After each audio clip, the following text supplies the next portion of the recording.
একবার কথাটা শুনুন, সে একটা বিপদে পড়েছে। কিসের বিপদ? তুমি বলো নাই তোমার বউ আমি 3 মাসের ভাড়া মতো অফ করে দিচ্ছি, কোনো ভাড়া মাফ হবে না। 3 মাসের ভাড়া 3 মাস আজকেই দেওয়া লাগবে তোমার। আমার বাড়ির মধ্যে একটা মেয়ে কিনে এসে দিন কাটাচ্ছো, রাত কাটাচ্ছো, সি লজ্জায় আমার মাথা কাটাচ্ছে। বলতেছ ভাই, আপনি কিন্তু অনেক বেশি বলতেছেন। আমি আপনাকে একবার বলছি ও আমার বউ লাগে, কিন্তু একবার আপনাকে বলিনি।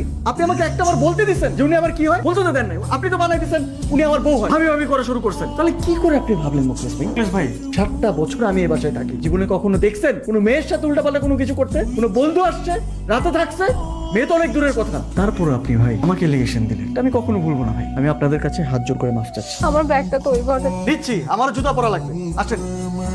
অনেক কান যদি থাপ্পড়টা মার, আমি বারবার করে বলতে পারছি এখানে অন্য কোনো থাপ্পড় আমি আগে ভাবতাম এই কংক্রিটের শহরের মানুষগুলো হয়তো কংক্রিটের মতো হয়, পৃথিবীতে হয়তো এমন কিছু মানুষ এখনো আছে যারা ভালো। আপনাকে দেখে মনে হলো যে আসলে এখনো কিছু ছেলেরা আছে যারা মেয়েদেরকে সম্মান করে, আগলে রাখতে চায়।